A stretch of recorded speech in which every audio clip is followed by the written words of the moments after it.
Hey everybody, Mike here from CLARKSIDE Gaming. Let's talk about the highlights of Xbox's conference last night. I have 10 moments here which I personally found the most entertaining or came as the biggest surprises to me. If, of course, you have some different opinions, then let me know in the comments down below or tweet me at clarkside_FPS.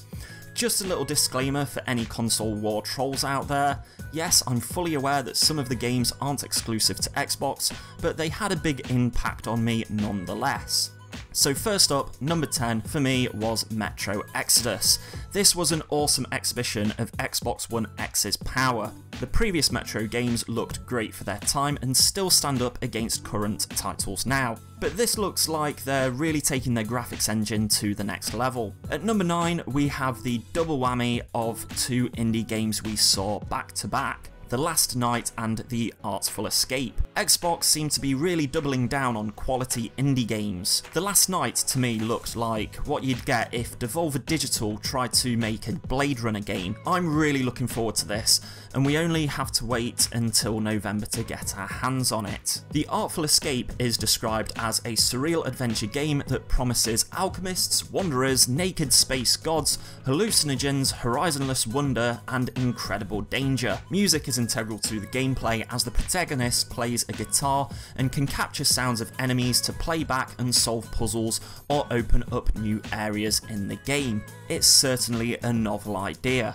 Having failed to meet its Kickstarter goal, it's great to see a big publisher like Microsoft pick it up and help the talented team behind it realise their vision. Next up we have Tacoma at number 8.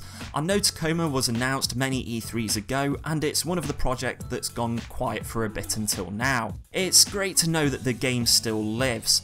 It's so anticipated by gamers because it's made by the same devs as Gone Home. Finally, we have a release date, 2nd of August this year. For my number 7 slot, we have Ori and the Will of the Wisps, the sequel to the phenomenal Ori and the Blind Forest. A game that ranks among the most celebrated games on the platform by gamers and critics alike. This title was somewhat inevitable, but it's great to see it confirmed anyway. They had a live pianist playing the score to the trailer, and I'd be surprised if there was a single dry eye in the house. We didn't get a release date for it, so I think it's a long way off, but it's reassuring to know that Xbox are listening to fans on what games they want sequels to. The gameplay demo for Sea of Thieves dropped player reactions or scripted in-game chat in favour of a narrated approach. I personally liked what they tried to go for in this, but I know it may have left some people cold. Having played Sea of Thieves in alpha, it's a hard game to describe to people or demo in a few minutes.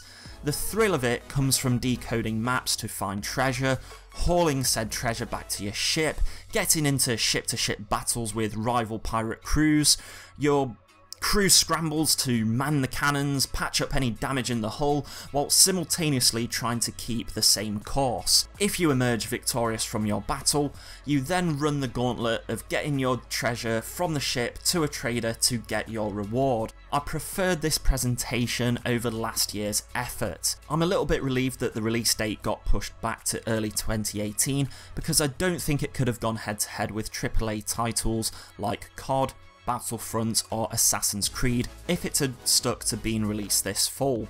At number 5 we finally have a release date for Cuphead, 29th of September. Cuphead required very little introduction as it's been present at least 2 E3s previously. There's been so much hype about this game, it proves that you don't have to have AAA titles to have a great portfolio of exclusive games. Next up, Ashen Lives.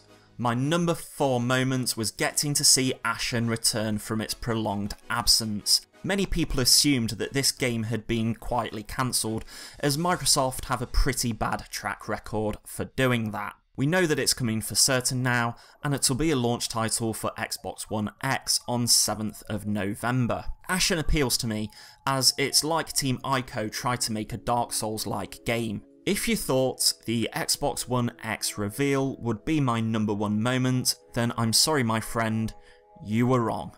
I'm actually amongst the minority of people that like the new name. As cool as Scorpio sounds, it simply didn't make sense for them to keep that name.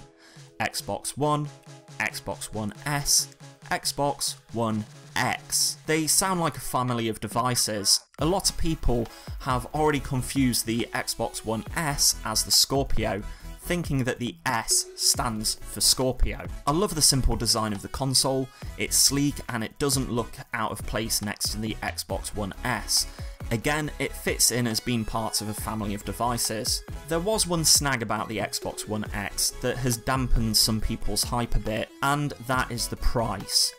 $499, or in my country, £449. It's a touch steep for a lot of gamers, but it's the price you pay for the world's most powerful console ever.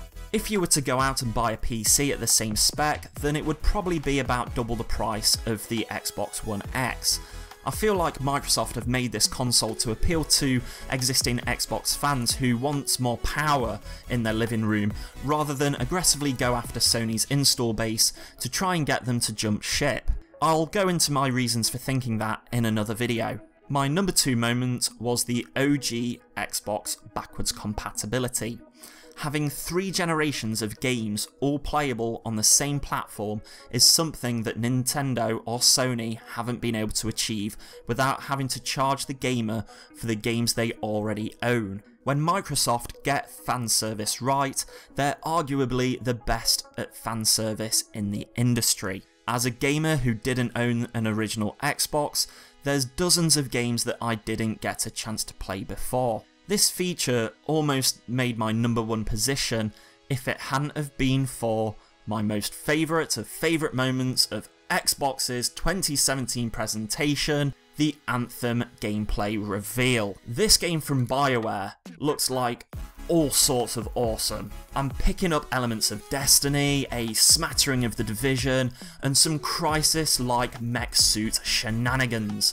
Framing all this in a lush open world with an impressive amount of detail makes it one game to keep my eyes on over the next few months. It could be one of the reasons why I end up buying an Xbox One X early on, because I don't think the density of the terrain or the detail will carry over very well to older hardware. I hope this has great storytelling in it, with deep lore like previous BioWare games. Mechanically, Destiny was a really fun game, but the paper-thin story in the campaign made it pretty forgettable. I hope Anthem is everything that Destiny should have been. So there we have it, that's my 2 cents worth on Xbox's presentation. Drop me a comment down below, letting me know what your favourite moments were. Please click the subscribe button and the bell icon to stay up to date with my latest videos. Thank you all very much for watching, this is CLARKSIDE signing out.